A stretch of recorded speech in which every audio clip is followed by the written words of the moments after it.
فصل زمستون سرد آمد. زمین و آبهای نزد شکارگاه نسبتاً یخبست.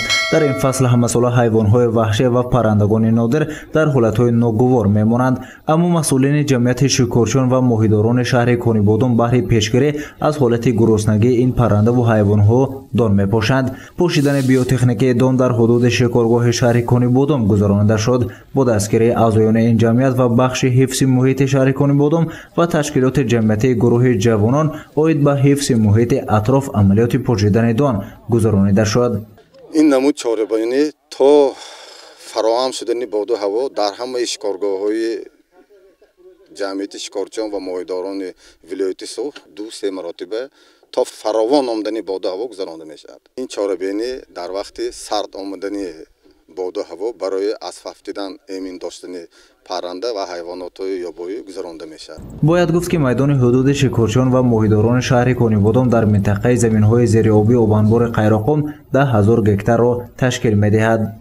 حالا ما در حدود جمعیت شکارچیان و ماهیداران شهر کنیبادم قرار داریم. پس از چند لحظه گروهی عبارت از 6 نفر برای پوشیدن دان سفر برمی‌شوند. این اقدام برای در سرما بی خوراک نماندن پرندگان نادر مساعدت می‌کند.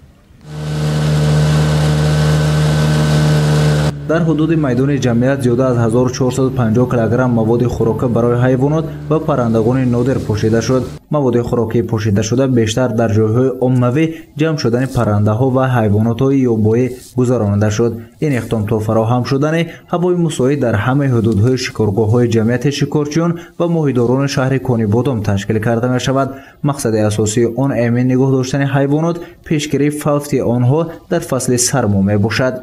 اینجا از پرنده ها همه پرنده های پریده می آمدگی غوزی خاکستر رنگ اساساً اینجا می بیاد. بعد یک 10 نمود مرغابی یک 10 نمود مرغابی و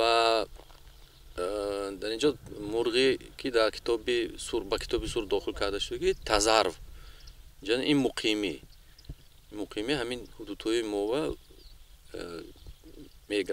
در حدود جمعیت شکارچیان و ماهیداران شهر کنیبادم خرگوش، روباه، شغال نیز موجود می باشد. با گفته نماینده جمعیت شکارچیان و ماهیداران شهر کنیبادم پرنده و حیوانات بیشتر صبح بر وقت و بگاه روزی مشاهده نمودن ممکن است. دان و مواد غذایی از جانب اعضایان جمعیت شکارچیان که زیاد از 367 نفر را تشکیل می‌دهند جمع آوری می‌گردد. سال روان باشد تشکیلات جمعیت گروه جوانان اید به حفظ محیط اطراف سهم بیشتر گذاشتند. آنها به خاطر پیشگیری از گرسنگی حیوانات و پرندگان کار برای نمودند. یعنی از جانب آنها مواد خوراکی به مقدار معین جمع آوری و به این منطقه دسترس گردیده پوشیده شد.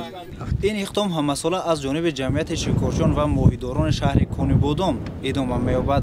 گزارش سید مختار سید انور از شهر کنیبادم برای برنامه اطلاعاتی خبر.